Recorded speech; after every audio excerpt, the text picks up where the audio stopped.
大家好。由于连续好几天呢，都一直被问到底何时才要种，搭配环境整理的种植方式也就暂时搁置，让排队中的花椰菜与青花菜插队，先行进场。由于种植时间比较赶，就没有拍摄事前整地状况。唯一比较不同的是，在中间留出一条沟槽。这条沟的用途是留作省事漫淹与排水的用途啊。接着采用尺规作土二分法的概念，将预定种植的位置先挖好凹槽。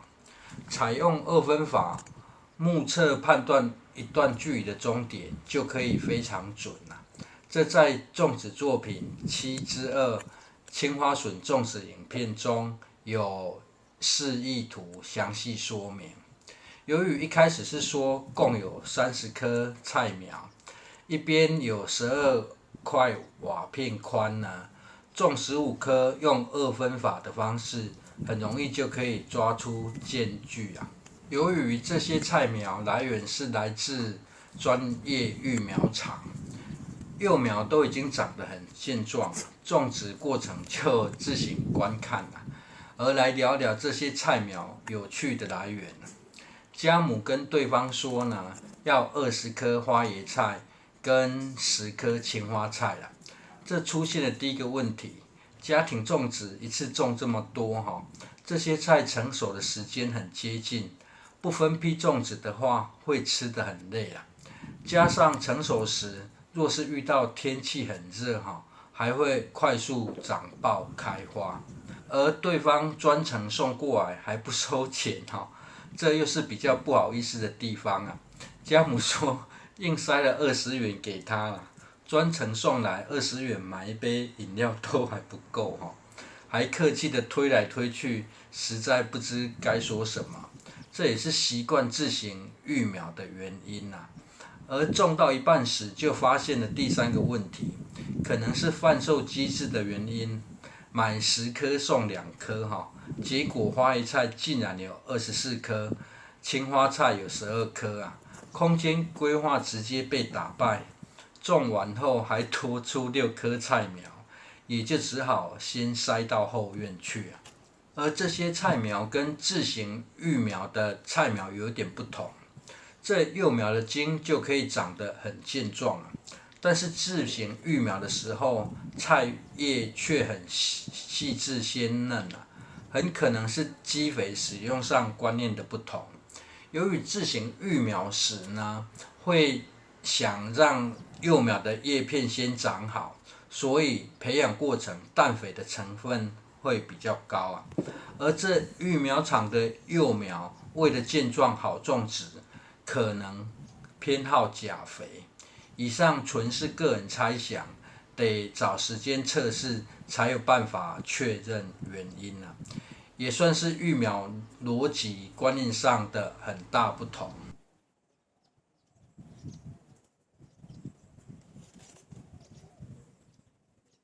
由于十字花科类作物很会吸引叶菜蛾，家庭种植不频繁用药的话，覆盖防虫网是很重要又省事的措施啊。因此种植时，若要盖网子，不要种植太侧边。叶菜蛾不只会靠着网子吸取菜叶汁液哈，还会产卵在叶片上啊。这也是为何明明已经有盖网，却还会有叶菜蛾的原因啊。算是很小，但是很重要的细节。另外，靠近沟槽种植可以更容易吸收到水分。第一次浇水时，由于这些幼苗已经很健壮了，直接从菜叶淋水下去也不是问题啊。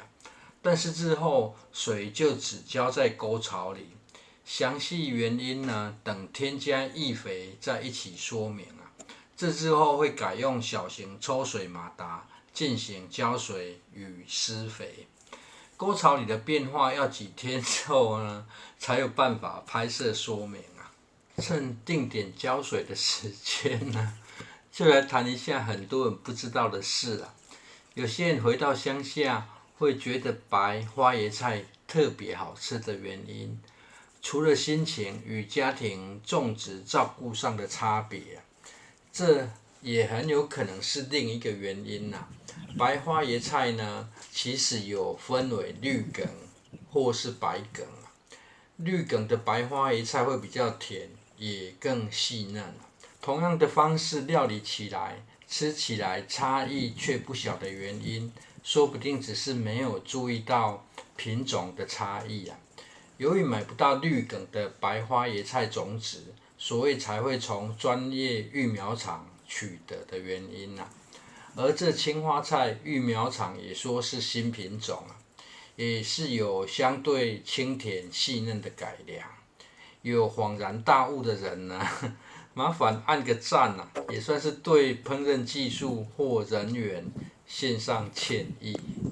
接着要进行覆盖防虫网，现在拿来支撑使用的是传承下来的亚克力条啊，这种亚克力条比较贵哈，使用钢丝的效果也很好，价格却只要1/10啦。买不到钢丝的话，也可以买粗的铁丝自行裁剪，粗铁丝还会更便宜啊，只是缺乏弹性啊。虽然也可以重复使用，但是使用后无法弹回棒状，会比较不好收纳。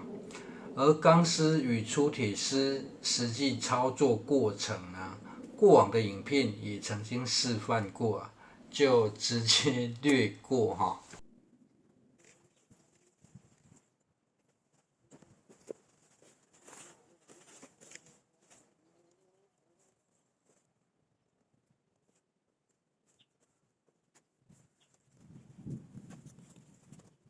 网子进行固定的时候，若是一侧地势比较高，或是空间比较窄小，就可以当做固定的一边了，直接在沟槽里挖土压住网子啊。